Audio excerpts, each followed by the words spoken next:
mas é um fim, em princípio, os índices, né? Os índices estão escondidos aqui, depois a gente vai explicitar. Então, vou fazer o princípio variacional, invocando que se ele vale para a mecânica, que que na verdade é o limite unidimensional da teoria de campos, deve valer para o sistema mecânico, o sistema de campos em geral. O delta S vai ser induzido pela variação dos campos. Eu vou variar só os campos funcionalmente. Esse delta S aqui é induzido, né? Ele é gerado por um φ. Eu faço variar em φ mais delta φ. Tudo calculado em dx, na verdade, φ de dx, né? Vou fazer essa variação simplesmente funcional. Vai no φ de dx, assim isso, mais delta φ dx. Vamos fazer só uma variação induzida pela forma funcional. Então, é claro, eu vou ter aqui, né, o delta E, então o delta nosso, delta S, então eu não vou mexer no elemento do volume, eu não vou mexer nas coordenadas, não vou fazer uma transformação de simetria, não. Estou fazendo uma transformação em cima só do espaço dos campos. Então eu vou gerar aqui um delta L. Pois não? É fininho. Aonde? É φ, vai em φ, mais delta φ. Não é fininha, não. Quer dizer, fininha seria φ mais delta φ. Então, por exemplo, isso tudo para mim é como se pega. Isso aqui tudo faz o papel de um filinha. Fazer uma variação φ mais delta φ. A variação não mexe nos argumentos, não é uma transformação de simetria, é uma variação qualquer arbitrária na forma funcional dos campos. Tá? Então, meu delta então meu campo depende de φ. Então, eu vou ter L de φ. Aqui. Meu campo depende da derivada temporal. Então, eu vou ter L de φ ponto delta φ ponto. Meu campo depende da derivada dos campos. Delta L de derivar em relação à derivada do campo. Delta derivada do campo. Mas, na verdade, a derivada e o delta comutam, porque a derivada ela mexe só a variação de x. O delta φ não mexe no x. O x não é igual ao x. Então, não tem problema. Quer dizer, a variação da derivada é a derivada da variação.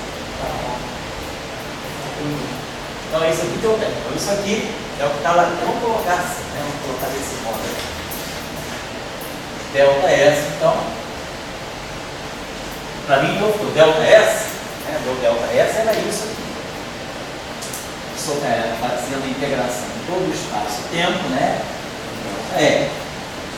O delta L é aquele objeto. Então, vamos agora fazer aquilo que a gente normalmente faz, né, na mecânica clássica, que é ignorar as condições, fazer variações dos termos fixos, dizer que os termos de superfície eles estão medindo apenas os campos nas bordas. Nós não damos a descrição da dinâmica. Então, esse termo aqui já está prontinho. Eu tenho que fatorar um delta φ. Então, esse termo aqui é L de φ. Fatorar o delta φ. Esse termo aqui, como vocês estão vendo, eu tenho aqui, ó, o ddt do delta φ. Então, nós vamos usar aquele argumento que nós usamos na aula passada. Eu vou escrever esse termo aqui como sendo a derivada disso vezes isso, que é igual a derivada do primeiro vezes o segundo, mais o primeiro vezes a derivada do segundo, que é esse que está aqui. Então, eu vou escrever esse termo aqui para nós, ele vai ser ddt do total, né, L de φ ponto delta φ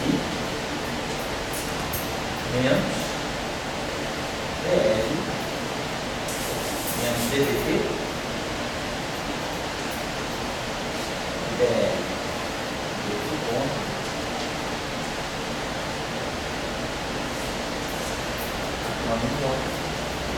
e quando eu distribuo essa derivada aqui e desconto desse termo, eu tenho exatamente esse termo que está aqui. Aí esse termo aqui, ele está medindo apenas o efeito desse termo nas bordas, né, nos extremos temporais. Portanto, é um termo que só fica nas bordas, ele não é um termo que está dentro do volume, descrevendo a evolução do sistema. Então, esse termo a gente vai jogar fora, porque ele é um termo de contorno, ele não é um termo de volume, ele não é um termo que está descrevendo a evolução do sistema. Ele está me dizendo apenas quantos campos valem para ter mais ou menos infinito. Então, o termo que vai sobrar para nós vai ser menos ddt dl.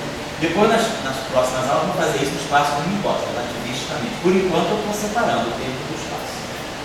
E aqui é a mesma coisa. Eu vou ter uma derivada, uma divergência desse termo todo, menos essa derivada toda. A mesma coisa que eu fiz para a derivada temporal aqui, eu vou fazer para a derivada espacial aqui. E vai aparecer o termo que vai ser menos a derivada em relação às coordenadas x, y, termo dl, a variação do Lagrangiano, a derivada do Lagrangiano em relação às derivadas. E tudo isso aqui vezes delta.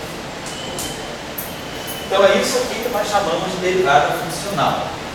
As equações de Euler-Lagrange, elas são isso aqui. ds d.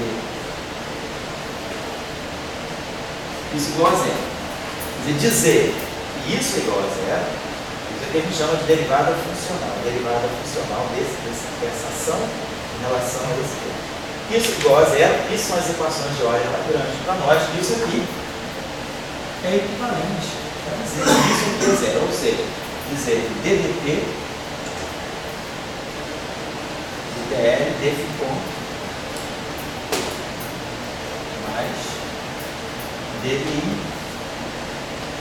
de dl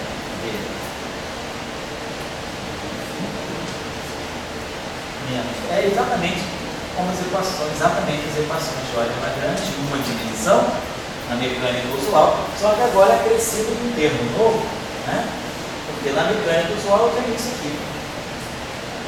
Agora, porque eu tenho que nos campos dependem também da derivada, dependem de x. Na mecânica clássica eu só tenho coordenada que depende de t, que é ponto. Então eu tenho esse termo e esse termo. Agora aqui não, meu campo depende de x. Então essa parte aqui aparece como sendo a complementação dessa parte. Então, ou a gente escreve as equações de Euler-Lagrange em forma dita local, ou a gente pode escrever dessa forma. Essa forma aqui, quando a gente tem esse símbolo aqui está representando isso aqui é a derivada funcional. A derivada funcional significa isso. Eu estou derivando em relação à derivada do campo, em relação à derivada espacial do campo, em relação ao campo em si.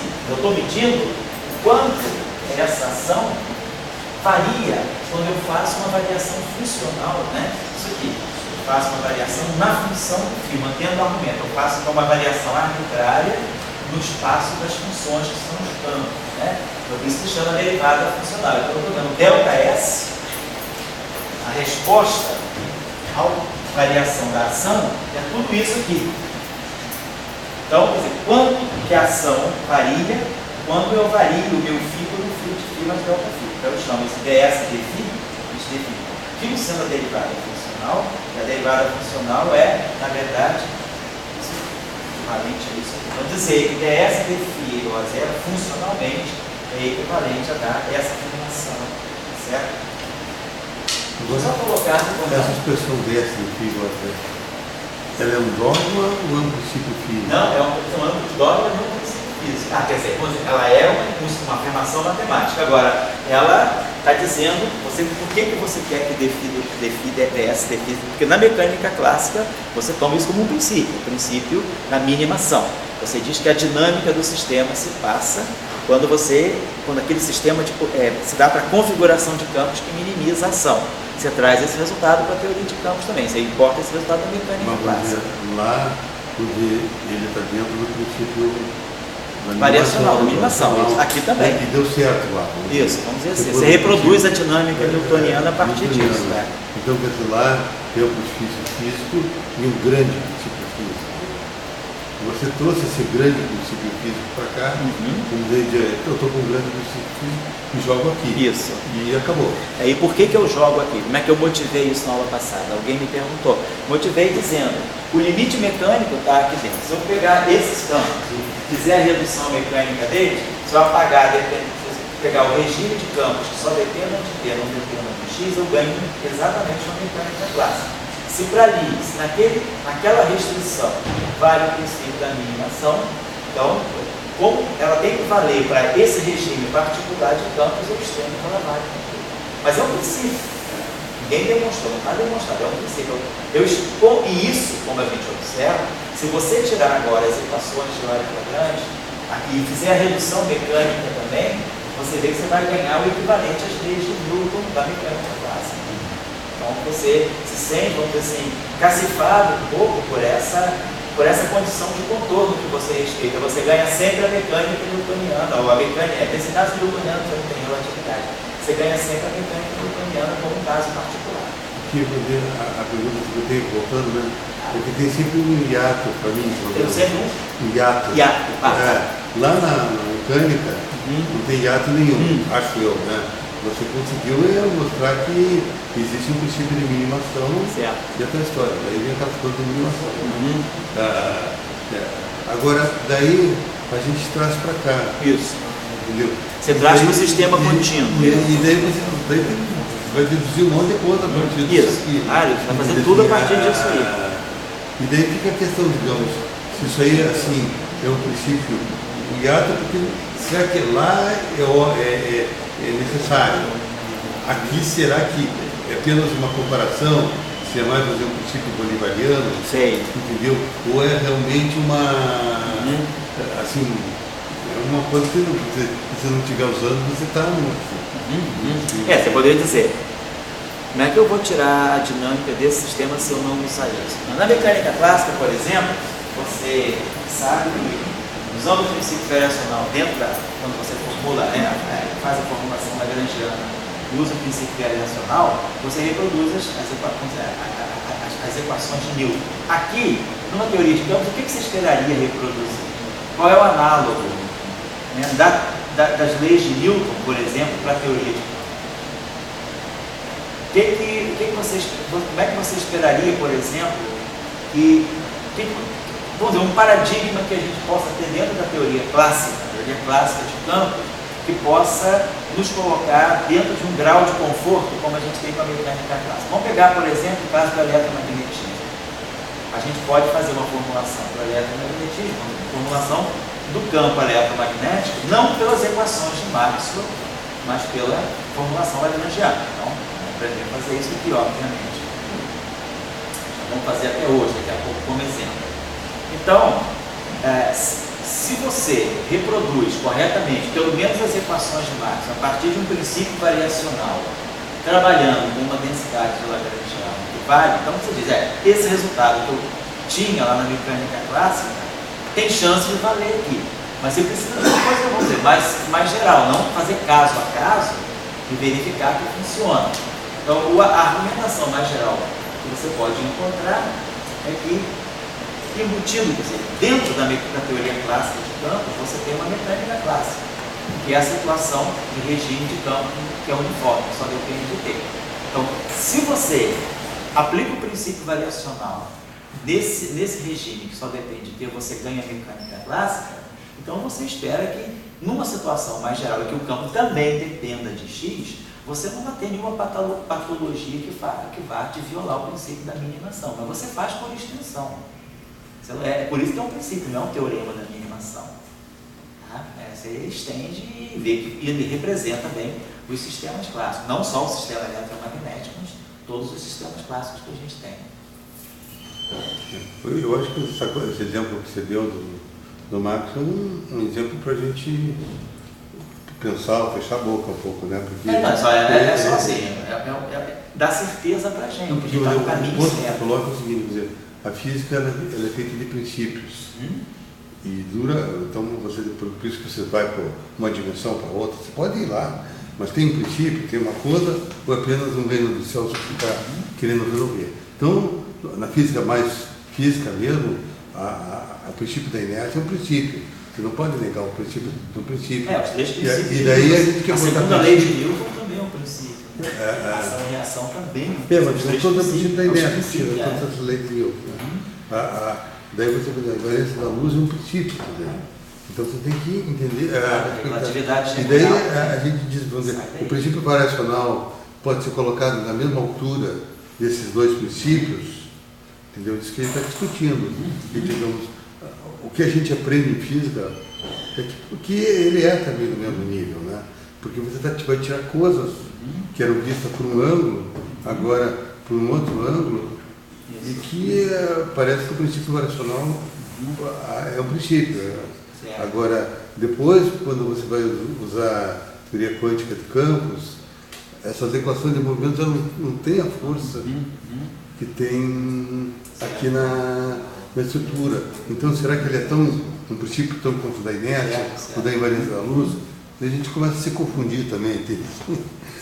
Mas assim, o princípio variacional, os princípios de Newton, os postulados de Einstein da relatividade especial, os 6 princípios fundamentais da mecânica quântica, o princípio do operador hermitiano, o que é emitido, o que é o colapso da função de onda, né? Quer dizer, tudo que você, superposição, tudo que você coloca lá, os postulados fundamentais da mecânica quântica, te define uma teoria.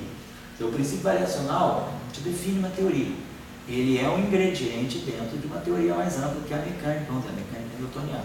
Então, ele não é um princípio que tem o status, por exemplo, do princípio da constância da velocidade da luz, ou não tem o status do princípio da equivalência dos referenciais iniciais. Ele é um ingrediente que você coloca dizendo que os teus, quer dizer, do momento que você faz uma formulação chamada Lagrangiana para o teu campo, para o teu sistema, a dinâmica desse sistema ela é obtida através do princípio da minimização. É o ingrediente que você coloca para definir uma dinâmica do teu sistema. Então, você colocaria dessa forma. Já vou. Mas a questão, eu acho que a essência da física são equações dinâmicas. Se para você obter as equações dinâmicas você se utiliza do princípio variacional, ele tem uma universalidade fecunda, entende assim? Quer dizer, então a natureza, ela usa o princípio variacional, entende assim?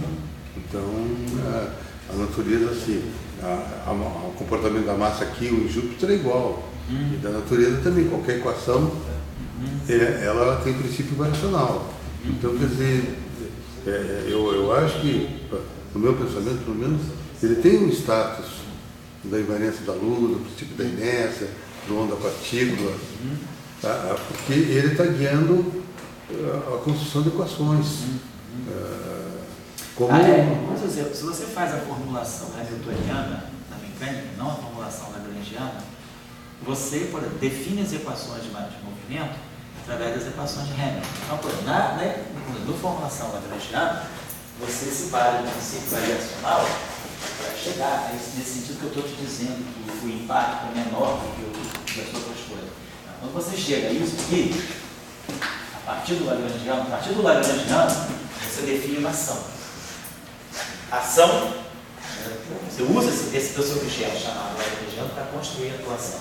E aí você impõe o princípio de mínima ação para gerar essas equações que são as equações dinâmicas do teu sistema. Mas se você vai para o formalismo hamiltoniano, o hamiltoniano não te define uma ação. O hamiltoniano ele é a energia. Se você pega o hamiltoniano, toda a dinâmica que está aqui, você encontra aqui dH dp igual a aquele ponto, dH dp igual a menos d ponto, e dH dp igual a aquele ponto. Então você, essa chamada formulação sincrética aqui, então aqui você tem o que você tem aqui pelo princípio da minimação. Então se você, por exemplo, fosse adotar vamos dizer assim, o approach hamiltoniano, você não ia precisar do princípio da minimação. Você vai escrever a mesma dinâmica usando uma outra categoria de equações. Você está usando, então, a partir do hamiltoniano, você não minimizou o hamiltoniano para tirar aquelas equações. É isso que eu estou colocando para você. Então, é uma abordagem dentro de uma teoria mais geral. Mas não? Uma dúvida. A respeito do variacional da ação. Eu li num livro que diz que não necessariamente deveria ser mínimo. Tem que ser um extremo, né? Tem que ser um extremo. Mas a justificativa que ele deu não foi muito confortável. Ele estava justificado numa geometria antes. Eu não sei se isso pode ser entendido de um modo mais simples. Quer dizer, é um extremo. Agora, quanto é que esse extremo é máximo e mínimo? Você teria que olhar. Se você for olhar, é a mesma coisa de uma função. Quando uma função é máxima ou mínima, ela está num ponto crítico, a derivada primeira dela é zero. Se é máxima ou mínima, vai depender da derivada segunda. Se você tem uma função de mais variáveis, você pode ter máximo, você pode ter mínimo, você pode ter ponto de célula. Né? E aí vai depender do hessiano. Você precisa definir aquele objeto chamado hessiano, que são aqueles determinantes com as derivadas, né? Derivadas primeiras, derivadas segundas. Você tem toda uma categoria de hessianos para você saber se quando você tem uma função de várias variáveis, ela passa por máximo ou por mínimo. Aqui é a mesma coisa. Você tem um princípio da minimação, simplesmente você minimiza, zero. Mas na verdade, extremiza. Delta S é zero. Agora, será que esse delta S ele está lendo para você um máximo ou um mínimo no sentido funcional? Essa é a questão. Nós, em física, quando você escreve o lagrangiano, Lagrange é T menos V. Então, quando você escreve o teu lagrangiano é T menos V, você já está colocando um ingrediente aí que está te dizendo que aquele delta S, ds de φ igual a zero, o teu delta, o que é o extremo para você, se você for olhar as condições de derivadas segundas no sentido funcional, você tem que pegar uma coisa chamada Wronskiano, que aí não é mais Lorentziano, você vai estudar máximos e mínimos no sentido funcional, não no sentido da análise do espaço-tempo.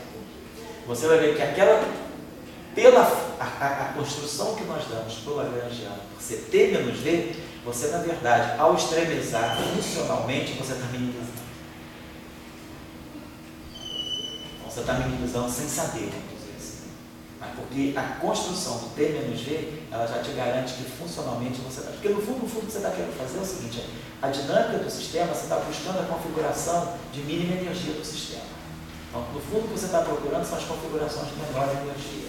E isso está implícito quando você escreve o L igual a T menos V. No formalismo hamiltoniano é T mais V, que é a energia T mais V, falando em mecânica, né? Então, isso, quer dizer, quando você faz o princípio da minimação, que na verdade você faz o extremo da ação do ponto de vista da variação funcional dos campos, na verdade, na mecânica clássica, que a gente faz é ds e Q.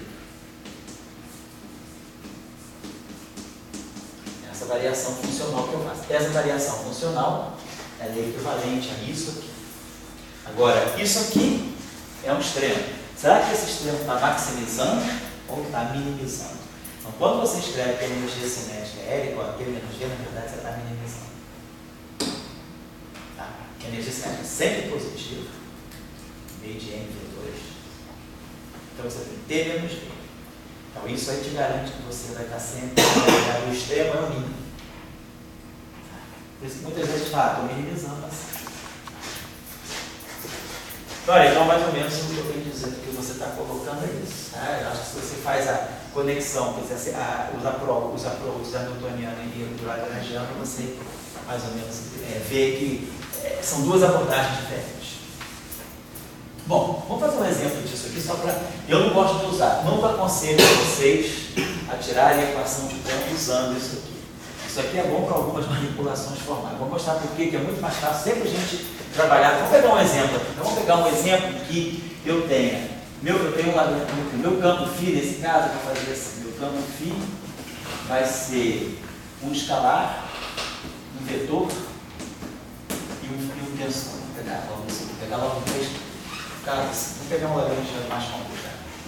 Envolva logo tudo para a gente não ficar. Então vamos lá, digamos que eu tivesse esse lagrangiano assim. Então, alfa sobre 2, φ ponto ao quadrado, mais beta sobre 2, a ponto ao quadrado, mais gama sobre 2, mais ponto ao quadrado. Se agora eu tivesse si sobre 2 menos 20 de alfa, escalar A,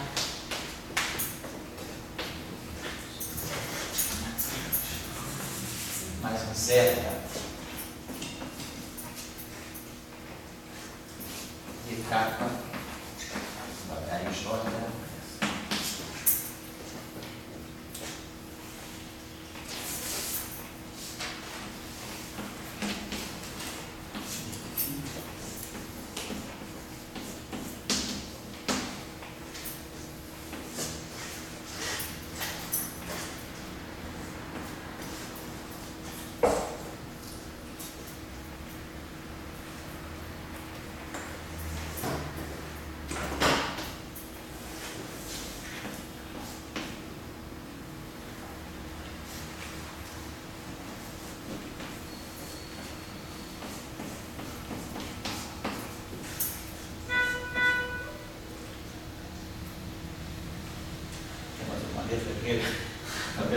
Não quero botar epsilon por causa do epsilon, não quero botar delta por causa do delta.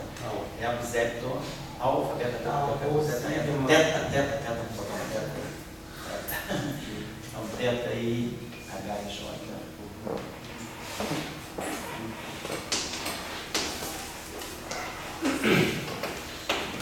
Não precisa essa beleza aí. Aí o cara que gosta de aplicar fórmula, vamos dizer assim, tem algum farmacêutico de manipulação aqui que gosta de fórmula.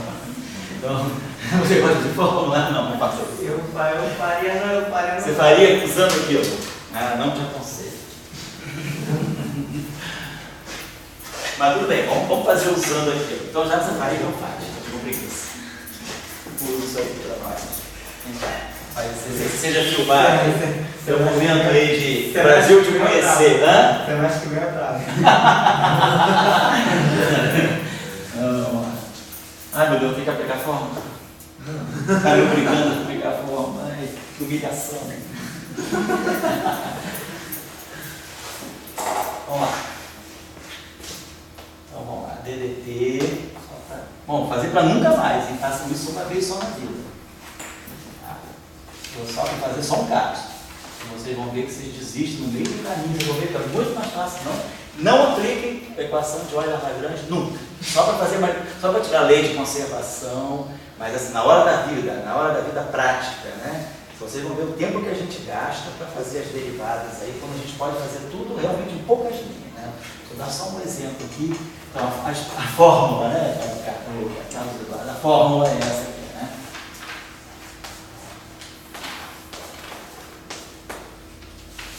Esse φ, ele designa qualquer campo.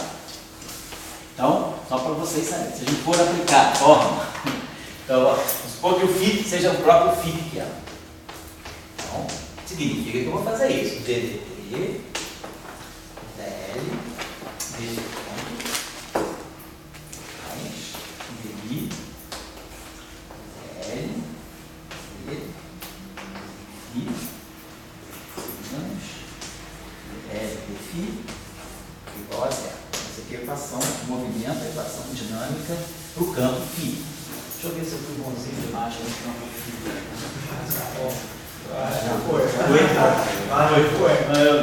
Mas eu fui mal no campo H. Eu castiguei no H, que é o pior realmente. Vamos lá. Então, onde é que tem φ ponto? Tem φ ponto aqui.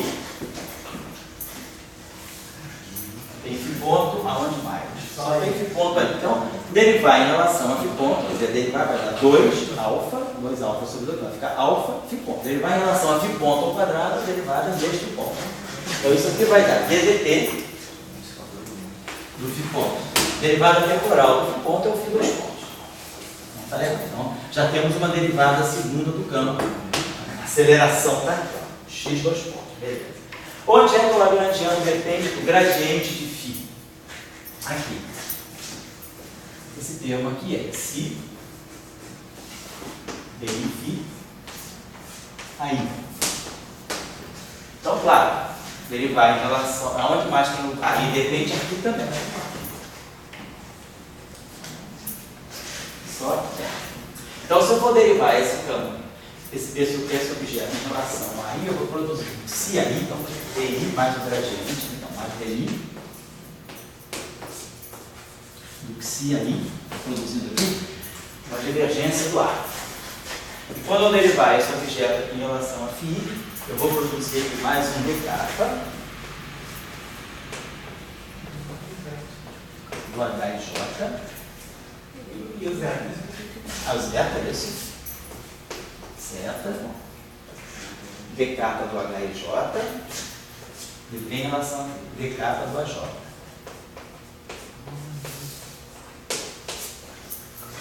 E acabou-se. Aqui, esse é o problema. Já não posso aplicar a fórmula. Porque esse termo aqui depende da derivada segunda de φ. Então, o que a gente pode fazer aqui para usar a fórmula seria, como esse termo aqui depende da derivada, esse termo aqui é uma constante, né, um parâmetro. Como esse termo aqui depende da derivada de φ, vamos fazer da derivada segunda, eu tenho que ter um termo que dependa, para usar aquela expressão, tem que ter. Ou eu generalizo aquela expressão para derivadas segundas, o Lagrangiano depende de derivadas segundas, então, ou eu posso fazer o truque aqui. Vamos fazer uma integração parcial. Esse termo aqui, eu posso escrever dessa maneira. O θ é constante, eu vou esquecer o θ por enquanto. Ele é di do HIJ, djφ, menos di do HIJ, djφ. Certo? E esse termo que está aqui, é essa derivada toda, porque essa derivada se distribui. Uma hora ela bate aqui, vezes isso. Mais isso, vezes a derivada segunda, que é esse termo que está aqui. Então, esse termo que está aqui é isso, descontando isso, sobra exatamente isso. Então, como esse termo aqui é um termo de superfície, dentro da ação, imagina que a densidade lagrangiana está dentro de uma ação, então isso aqui é um termo de superfície, aquele termo que mede esses campos só nas fronteiras do efeito. Ele não está medindo, ele não tem contribuição de volume, então ele não dá equação de movimento, ele é termo de superfície. Então, do ponto de vista da ação, esse termo é equivalente a esse. Então, sai fora desse termo e escrevo esse termo aqui. Jogo essa derivada para cá, dei para cá e fica assim. Então, o que eu fiz foi transformar o meu sistema de tal maneira que ele só dependa das derivadas primeiras dos campos. Tá certo? Então, depois eu vou a gente vai fazer a derivação quando depende da derivada segunda. Beleza, agora sim, eu posso derivar em relação a φ. Né? Observe que aqui está, esses índices aqui são livres, né? São saturados. O I eu vou chamar de J, o J eu vou chamar de I. Então, derivar em relação a φ, eu vou produzir um termo que é menos Só uma curiosidade. Você usa sempre os índices todos embaixo, né? É porque aqui não tem métrica, a métrica euclidiana. Qual é a vantagem de usar todos embaixo? Não, porque aqui a métrica, quer dizer, aqui é euclidiano. Então, levantar ou abaixar é a mesma coisa, você não muda sinal de nada. É só isso. Não, eu só uso tudo, pode botar em cima e embaixo, mas é porque a gente já não tem a noção de botar em cima e embaixo quando a métrica não é euclidiana.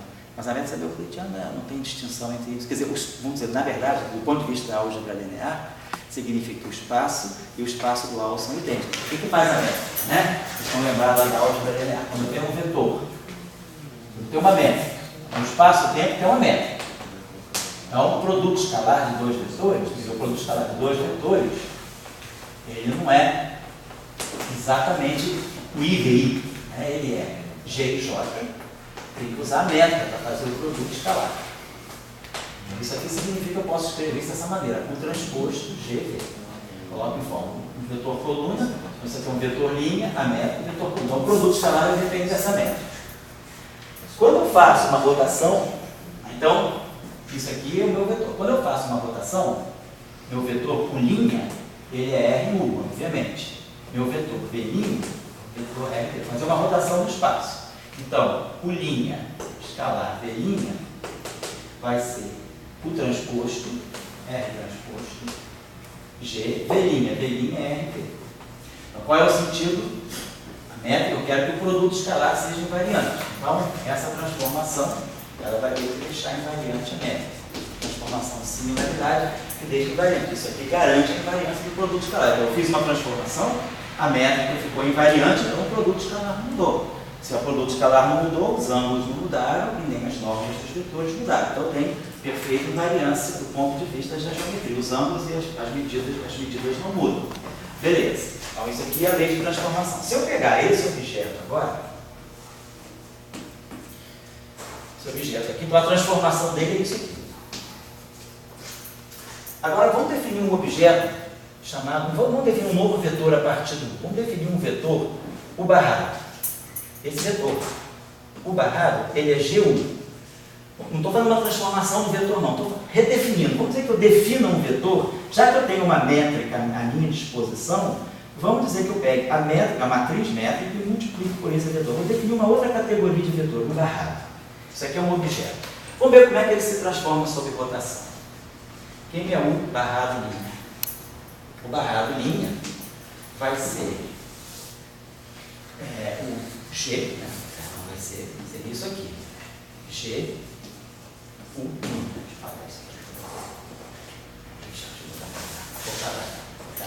Então vamos fazer aqui, só para lembrar rapidinho isso aqui. O barrado linha, então, vai ser G, U, linha.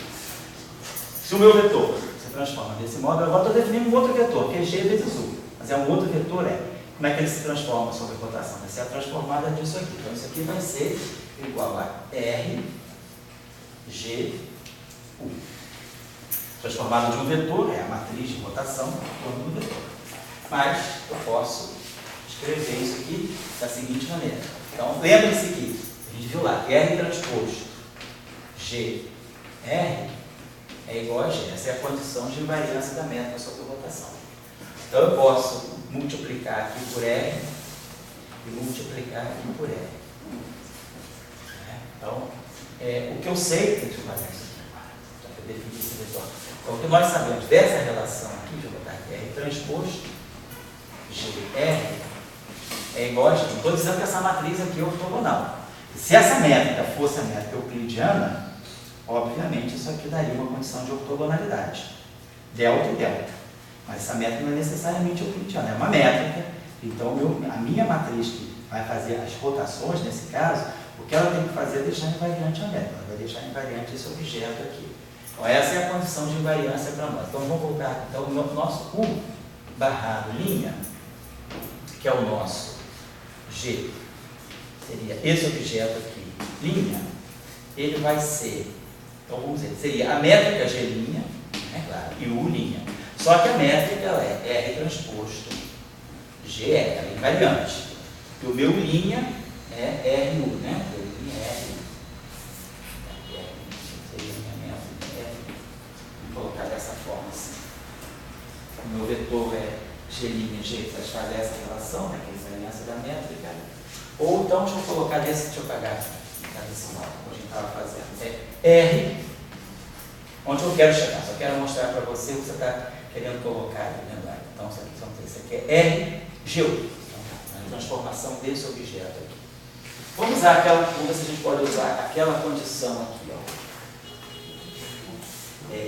Essa condição aqui. Então, eu vou usar aqui, vamos ver se isso aqui eu posso usar assim, G. Então, eu estou querendo mostrar, eu quero jogar o G em cima do U. O G em cima do U é o U barrado. Então, deixa eu botar uma coisa aqui. Esse aqui seria o U barrado, né? Eu acho que é aqui. Vamos fazer uma outra coisa aqui. Eu já estou impondo que esse novo vetor que eu defini, quando a gente tem a métrica e a gente define esse objeto aqui, eu quero ver como esse objeto aqui se transforma, vamos dizer, a partir da transformação desse. Seria isso que eu queria ver. Vamos tentar usar de uma outra maneira. Eu não vou impor a transformação desse objeto, que eu quero ver como ele se transforma. O que eu quero saber é como esse objeto se transforma, uma vez que eu sei como esse objeto aqui se transforma. Então vamos tentar fazer isso aqui. Então, para nós, eu preciso saber quem é U barrado linha. Então, U barrado linha, então tá, eu vou ter, vamos colocar assim, quer dizer, sempre que eu tiver um vetor, eu defino o vetor barrado correspondente, quer dizer, eu vou fazer contração com a métrica, vou pegar a métrica e multiplicar por um vetor, é isso que eu estou fazendo. Então, se eu pegar o meu vetor U barrado linha, vamos dizer, seria o meu vetor G U linha. Então, eu estou pegando sempre a partir desse vetor aqui, eu quero construir. Se eu tenho um vetor transformado e contrai com a métrica, eu vou ter esse objeto aqui, linha barrada. Então, eu quero dizer que isso aqui, agora, o linha, é R1. Vou colocar assim. Mas esse GR, por essa relação aqui, é R transposto a menos 1G. Isso aqui é R a menos 1 transposto, R transposto a menos 1, tanto faz, vezes G. E isso aqui é que é um barrado.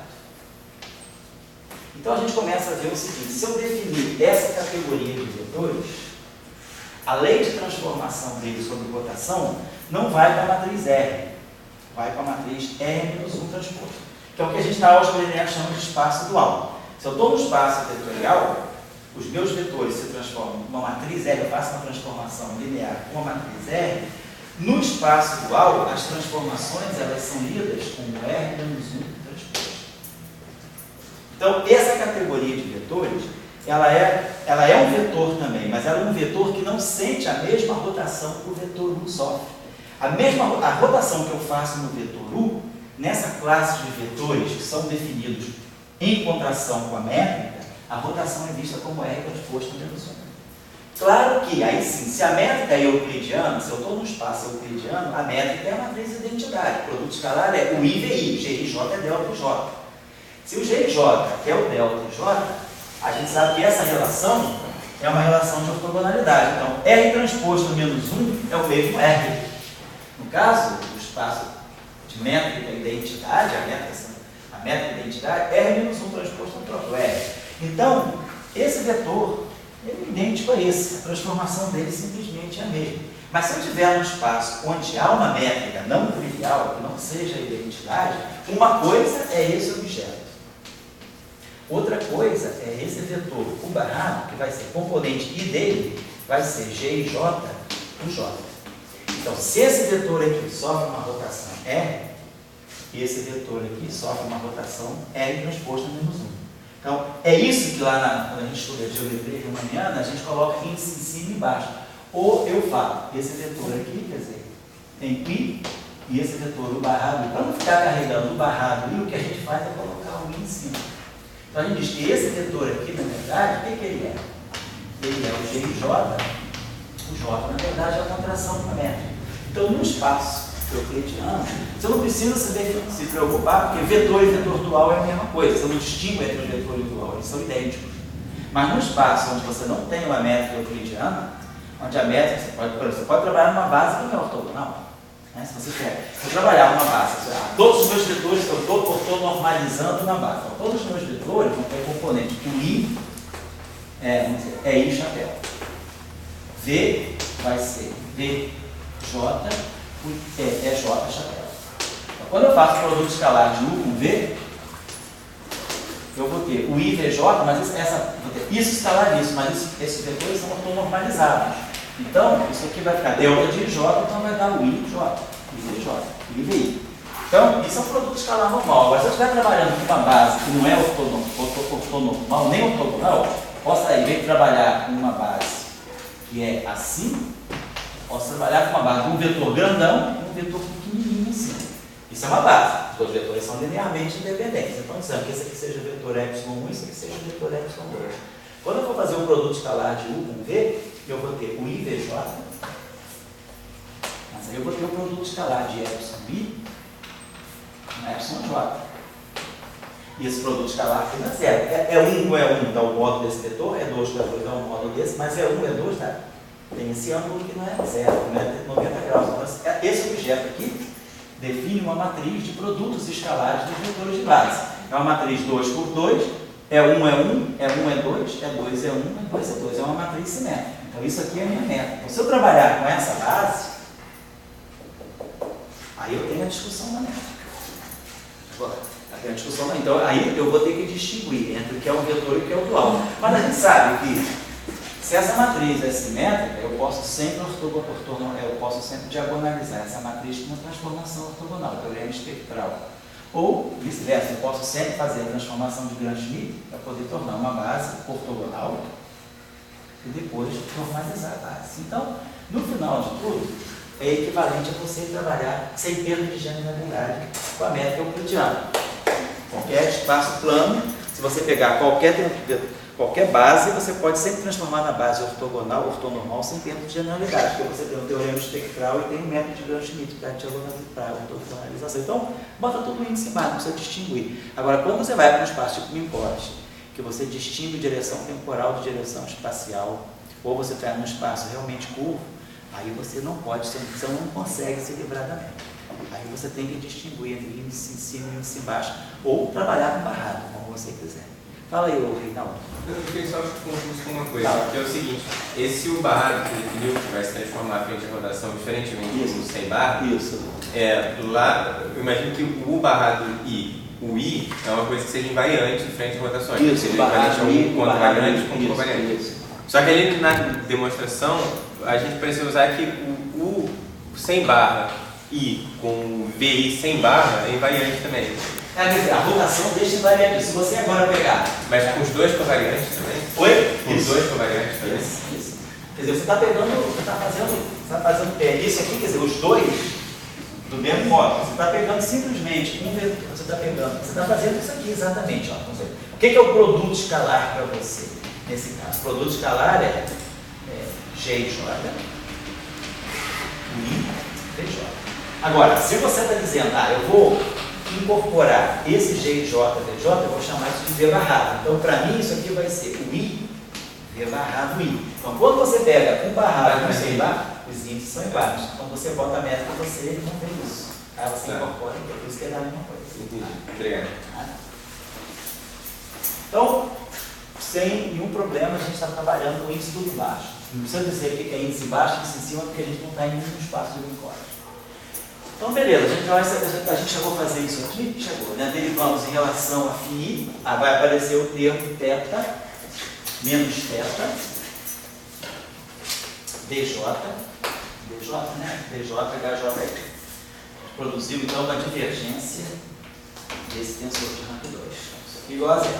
Então, a gente ganhou essa equação aí, essa equação dinâmica para φ. Não temos de φ, hein? Oi? Não temos de derrota de φ. Aonde? Esse aqui? Temos de derrota de φ. É que você derivou você fez até a parte do derivado de φ. Eu derivei em relação a φ. Tá faltando agora derivar com relação ao caso do Jano com relação ao φ. Agora tem que fazer isso aqui. Perdão, esqueci desse detalhe. Até menos dr de φ. Então vai ficar menos 2μ, né? Menos 2μ. Obrigado. Então a equação do Lagrange ficou para essa equação. Então, quando eu tomar φ igual a φ, então a equação que nós vamos ter vai ser φ dois pontos mais psi divergência de A mais zeta DI, vai ficar DI, vai ter a derivada desse produto todo aqui, né? Então, DI, a gente pode botar isso aqui, vai ser uma divergência. Vai ser uma divergência, porque vai sobrar um índice I aqui, né? DK, HIJ, não está bem mesmo, né? Vai ficar essa derivada mesmo espacial atuando nesse produto. Então, DI, DK, HIJ, DKJ, mais zeta, DK, HIJ, DI, DKJ,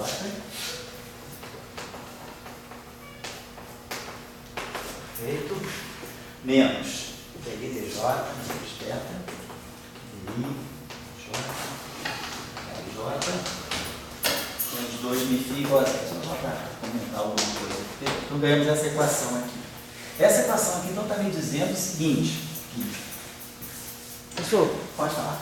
aquele termo com lambda não está entrando aí, né? Esse termo com lambda não está entrando aqui porque ele não vê φ. Ah, tá. Estou pegando, nesse momento, eu estou pegando toda a variação com relação a φ, tá certo? Então, esse termo aqui está me dizendo que a derivada temporal segunda desse campo aqui, ela provém da divergência do A, provém de todas as derivadas espaciais, isso aqui Observem também, o índice I está contraído com I, o J com J, o K com K. Todos isso estão contraídos. Então a gente não tem nenhuma dependência temporal nos outros campos nessa equação. Então, a fonte, né, para a dependência temporal do campo φ está exclusivamente nas variações espaciais dos outros campos e nesse cara aqui. Beleza, então isso aí foi razoavelmente fácil. Vamos derivar. Nem vou fazer, deixa para vocês fazerem. Derivado em... Bom, vamos fazer só porque tem uma coisinha que pode ser interessante para vocês. Para quem nunca viu, vamos pegar o φ igual a A. Eu vou apagar essa equação está feita. Vamos pegar agora φ como sendo o campo A, o campo vetorial. Então, para nós, φ agora vai ser aí. Então a gente vai ter ddt L em relação ao A e ponto. Observe que aqui, como eu chamei esse φ de aí, esse índice I aqui não tem nada a ver com isso aí. Então, para não ter problema, esse índice como é um índice saturado e esse índice aqui é um índice livre, vou chamar esse índice aqui de J. Então vai ficar assim, mais dj L d dj do AI. Então vou ter que derivar agora em relação às derivadas do A. Então só fiz essa, como eu mantive esse índice aqui como um índice livre e esse índice aqui é um índice saturado, então para evitar qualquer problema eu já chamei esse índice aqui de J. Porque senão estava tudo íntegro e ia estar vendo uma configuração muito particular de índice, menos DL e DL. Então beleza, está aí. Então, bom, a primeira coisa eu tenho que procurar todos os lugares onde o meu lagrangiano depende da derivada temporal primeira do AX.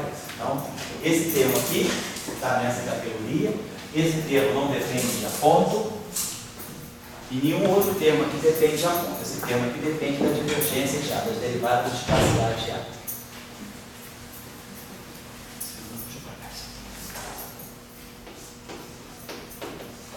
Então, vamos lá. Então, o único termo que depende do AI ponto é esse termo aqui, vai dar um fator 2 com 2 vai cancelar, então vai ficar DDT, vai ficar um beta, constante, DDT, AI ponto. Certo? Derivado. Aquilo lá é AI ponto, AI ponto. Então, se eu derivar, vai dar 2 vezes, tá? Então, já bota aqui um AI 2 pontos. Então, é como se fosse a aceleração, né? Associada a essa coordenada aqui. O outro termo que depende da derivada do A ponto, acho que não tem, né? Não tem. Beleza. Agora vamos pegar as derivadas em relação aos componentes do J. Aqui só botei isso aqui para pegar, quem não está acostumado vai ter uma diferença entre dois termos aqui. Esse termo, por exemplo, aqui, esse termo aqui, eu vou derivar, então eu preciso derivar esse termo aqui, então eu estou derivando. Isso aqui não tem nada a ver. Derivada em relação à derivada de A, a única contribuição daquele termo que zeta a esse termo aqui vai ser, eu vou ter que derivar, na verdade, eu vou ter que derivar o termo dkaj em relação a dj aí. Aqui tem que ter cuidado, só porque esse índice J aqui é o índice que está saturado nessa expressão. Aquele índice J está saturado naquela expressão. Então, para evitar problema, vamos chamar esse índice aqui de L. Aí não tem linha cruzada.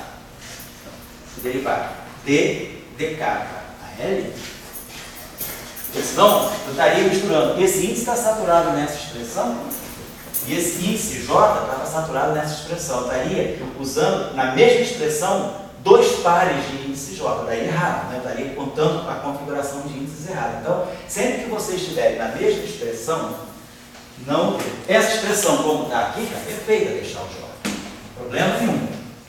Mas quando eu vou pegar essa expressão e vou derivar essa expressão em relação a dj do AI, eu estou trazendo um J, que é um índice livre, para uma expressão onde eu tenho um J que está saturado. Então, eu não posso. Então, é melhor chamar esse índice aqui de L, só para aquele J entrar aí, se manter J, não se misturar com aquele J que já está aí. Então, eu vou derivar dk, vou colocar a expressão dessa forma, e vou derivar... Oi, fala. Troca o I também. É até melhor. Isso, porque o vídeo também já estou trazendo, obrigado. Já estamos trazendo o índice lá, vamos chamar esse índice aí de M. Beleza, então estou chamando esse índice de M. Que aí evita exatamente o cruzar o I e o J. O I e o J estão chegando externamente, então eles não podem interferir nos índices ali. Então, beleza, o DK, a L derivada em relação a DJ aí. Então, esse termo aqui só vai contribuir quando eu tiver um delta de KJ e um delta de I, de IJ. Acho que não pode ser. Ah, eu não mudei aqui, né? É DK para L. Obrigado, tá certo. Obrigadinho, tá? Então, vai ficar um delta de KJ e um delta de I. Então, para esse termo aqui contribuir, eu tenho que ter certeza que eu vou estar derivando, esse cara em relação a DJ aí. Então, ele vai contribuir quando esse termo foi.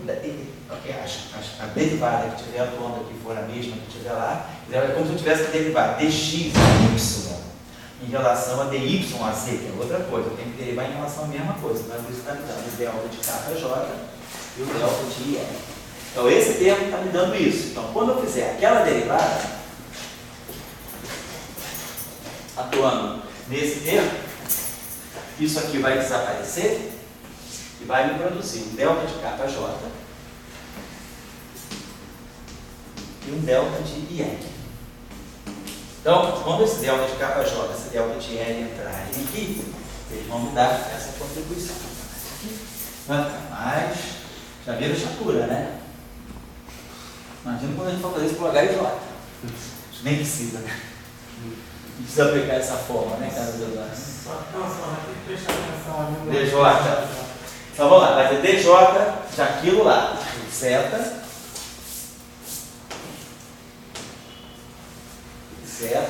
Aí, DK, delta de KJ. Então aquele D1 de K vai virar D1 de J. Por causa do delta de Kroner que apareceu lá. O ML, aí ficou o IL. Então aquele HML, aquele L vai virar I. Então fica HMI. Aí tem. Então vocês estão vendo, ó, o índice livre dessa equação é o I. O J está contraído com J, o M está contraído com M, então está sobrando o índice I. A gente sempre faz esses chequezinhos, né? Para poder ver se a equação está balanceada direitinho. Se a gente quer acertar a equação escalar. Sobrou um índice I nesse termo, então por homogeneidade, cada termo tem que ser vetorial. Se isso aqui é um vetor, eu tenho que somar vetores. Então essa equação aqui no final do dia, esse termo aqui é vetorial, porque o J está contraído com J, então isso aqui é um escalar. O M está contraído com M, então é um escalar, então só no I. Esse termo aqui é vetorial, beleza. Vamos agora derivar esse termo aqui. Esse termo aqui tem derivado em relação, tem derivado, só que ele dá uma divergência. Esse termo aqui é dK a capa, dL a L. É isso aqui, ó. Esse termo aqui é uma divergência. Isso aqui é divergência de A, dessa divergência de A. Obviamente, eu tenho que botar índices distintos, porque são saturados, né? Então, quando eu derivar o primeiro termo, dK a capa, em relação a dJ a I, eu vou produzir um delta de KJ e vou manter esse aqui. Então, estou derivando esse, estou derivando o produto, então fica a derivada desse vezes esse. Mais, primeiro, DK a capa, está muito ruim, deixa eu ver. Não estou derivando esse termo aqui, estou terminando em relação a DJ aí. Então vai ficar lambda, primeiro termo então vai ficar delta de KJ, que é o dK DJ, e o delta de IK. E aí aqui divergência vai ficar o DL a L. Agora mais a lambda dK a capa. E aí eu vou derivar esse cara aqui em relação a DJ aí. Então, delta de LJ e o delta de LI. Então tá. Então, capa a capa. Somar delta de crônio. Quando vai ficar no final do dia, vai ficar um delta de J aqui. E aqui sobrou um DL, sobrou a própria divergência do arco. Mais esse termo aqui. De novo, isso aqui é uma divergência do arco, que é quietinho aqui. E aqui eu estou somando em L, tem um delta e J. Então, tanto esforço para eu dizer que isso aí é 2 delta e J, 2 lambda, delta e J, divergência de A. Certo? Agora não tem mais nada em termos de derivada não, né? Agora DL e DI, onde é que tem A? Esse termo aqui, onde é que depende de A? Ah, esse termo aqui depende de A. Aqui não tem divergência, esse termo aqui, DI. Então esse termo agora vai ficar menos DL e DI. Vou derivar esse cara aqui, esse aqui, aí, DI. Então vai sobrar um psi DI. Vai ficar não, menos psi DI igual a zero. Tá? Derivei em relação a isso. Então ficou essa equação. Aí é só distribuir aquela derivada, não tem nada de novo. Certo? E agora fazer tudo para H. É lembrar que agora eu estou derivando um objeto de 2 índices. Então se eu pegar, por exemplo, delta de H e J em relação a derivada de H e J em relação a H em M, obviamente isso aqui deve ser um delta de M, delta de J em M. Agora, e se esse tensor for simétrico? Se esse tensor aqui é simétrico, se esse tensor aqui não tem nenhuma propriedade simetria, quer dizer, derivar H12 em relação a H21, vai ficar delta de 12, delta de 21, dá zero. Muito diferente de 2. Mas se esse tensor for simétrico, H21 é igual a H12. Então, se esse tensor é simétrico e eu fizer a derivada desse modo, dá zero. Mas se eu usar que ele é simétrico, não dá zero. Então, quando a gente tem tensores, a gente tem que ter esse cuidado com a simetria. Então, derivar as componentes de um tensor, quando eu vou derivar H e J em relação a H, K, L, se esse tensor não tiver nenhuma propriedade de simetria bem definida, então fica lógico. Para poder essa derivada não ser zero, eu preciso que a componente de cima seja lá de baixo. Então, delta de K é delta de JL. Beleza, mas se o tensor for simétrico, isso morre. Porque se eu tiver derivado, como eu mostrei para vocês, se eu for antissimétrico também, se eu derivar H12 em relação a H23, é claro que essa componente aqui nunca é igual a essa, não vai dar zero.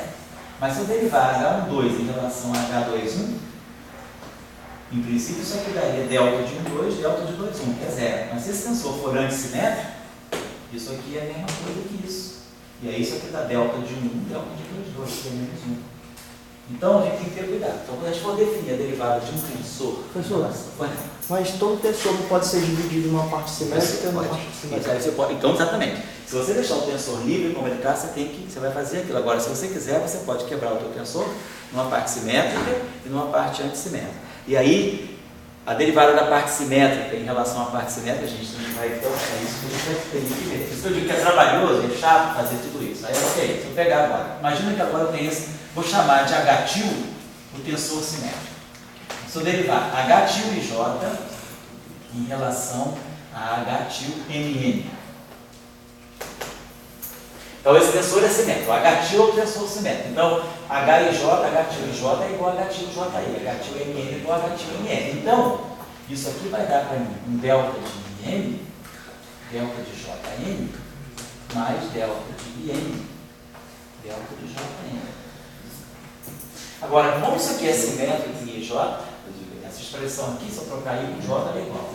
E essa expressão automática. E agora sim, se eu, por exemplo, derivar H til 12 em relação a H til 21, esse termo dá zero. Mas esse termo não dá zero. Esse termo resolve o meu problema. Então, quando a gente for derivar um tensor simétrico em relação a ele mesmo, eu tenho que a função, quer dizer, a derivada, ela também vai carregar a propriedade de simetria do tensor. Tá? E se esse tensor aqui for antissimétrico, suponhamos que agora fizesse isso aqui para um H chapéu que é antissimétrico. H chapéu J é menos H chapéu JI. Então, daí, tem uma expressão antissimétrica. Aí levaria em conta que Se eu derivar H chapéu com 2 em relação a 2, 1, vai dar justamente o menos 1. Então, a chatura de trabalhar com esses tensores é isso. Que eu pego o tensor, quebro uma parte simétrica, uma parte antissimétrica, e aí tenho que tirar a derivada da parte simétrica em relação. Então, já viram que é uma estrada desnecessária. Agora, vamos fazer o seguinte, vamos fazer um teste. Aquelas que a gente já tirou. Vamos tirar a equação do H usando o princípio variacional, direto. Vamos apagar isso aqui. Não vamos usar a fórmula, não, tá? Vamos usar aqui o princípio variacional. Então, o que eu vou fazer? Vou fazer variação em relação a H. Vou pegar aquela ação que está ali, vou variar direto em relação a H. Então, vamos fazer isso agora. Delta L induzido por delta H. Isso aqui não tem, isso aqui não tem. Vou fazer esse termo aqui. Então, variação de H ponto e J ao quadrado vai ficar 2 gama, sobre toda a passada, fica gama, H ponto e J, delta do H ponto e J. Mas, então já não precisei derivar, já ficou mais simples. Segundo termo, não tem H. Terceiro termo, mais zeta, dk do delta HLL. dm phi dk AL. Mais. Esse termo é phi, o outro termo é divergência de A e menos θ dj delta de HJ, né?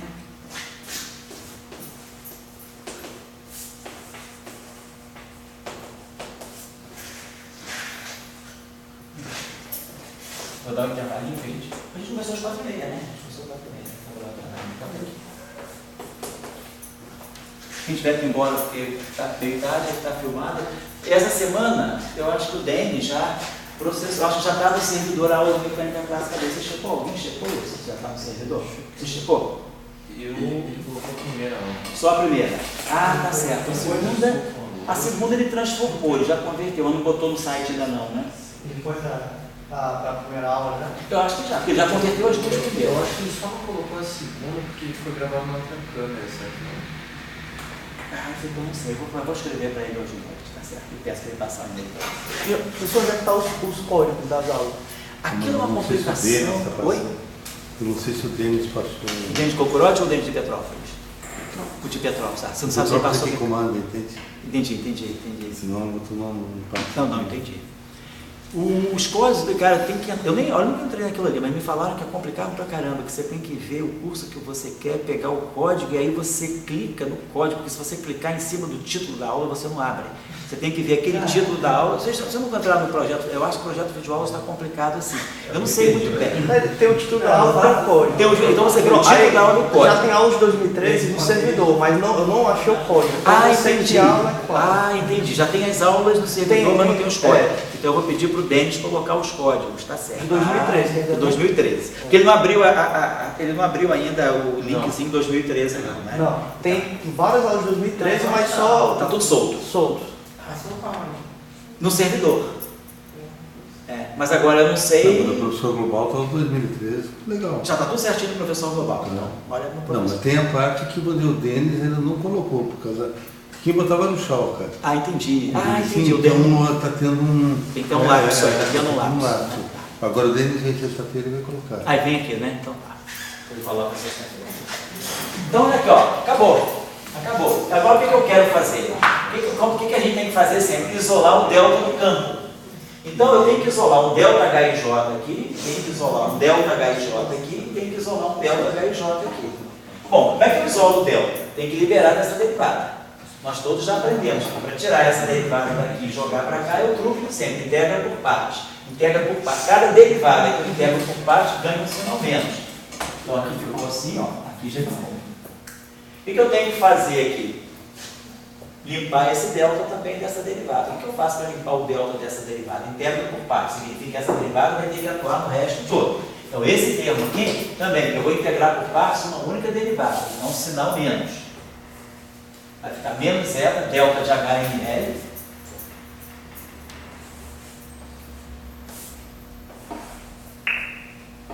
BK. V capa, agora atuando no resto todo. E agora aqui, eu tenho que limpar esse delta. Para limpar esse delta, o único jeito é trazer esse DJ para cá. Integração por partes, fica com o sinal mais, e eu limpo delta. Agora é só normalizar tudo. Esse cara aqui é um delta de HLJ, esse cara aqui é um delta de HML. Então tem que fazer esse ML tudo saturado, ó, IJ, I, JJ. Esse M está saturado com esse M, então eu faço ele virar I. E esse L está saturado com esse M, então eu faço ele virar J. Aqui é a mesma coisa. Eu quero botar delta HLJ. Então esse J está saturado com esse J, ele vai virar I. E esse I vira J. Então, ó, esse cara foi embora. Esse cara foi embora, e esse cara foi embora, junto com a nossa equaçãozinha.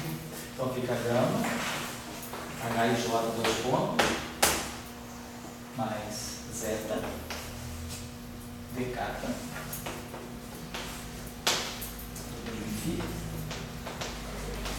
decata J, decata todo nesse produto todo, e menos delta, DIJ. Não ficou bem mais fácil? Imagina se eu tivesse que aplicar a fórmula. Né? Você falou que você me entregaria hoje lá no semestre que vem. Você imagina fazer isso na gravitação. Quando você tem torção, termo de R ao quadrado, né? Você que é especialista aí na cosmologia, já pegar aquelas equações de Einstein, mas imagina que você não pega só raiz de menos G, você pega R2, R, tensor de Riemann, tensor de Hit, pega todas as combinações possíveis, né? E, cara, bota tensor de Weyl, você vai passar a vida inteira fazendo uma coisa imbecil. Então a melhor coisa é usar o princípio para... Usa o campo, olha, você vai, rapidinho. Se a gente fosse fazer as mesmas coisas que a gente fez antes, no instantinho saía tudo certo. Acabou. O princípio variacional está aí. IJ é índice livre, ó. K está contraído com K, IJ está livre aqui, IJ está livre aqui, IJ está livre aqui. O meio que resolve. O meio que faz também assim. O princípio variacional. Acho que é o princípio variacional. Aí tem um comando. Um comando que você bota o campo, já bota os índices e deve resolver para você. Né? E faz pela equação do movimento. Também. Né? Também faz. Mas faz pelo interessante pelo princípio variacional. Entendi. Por exemplo, esse termo aqui, que antes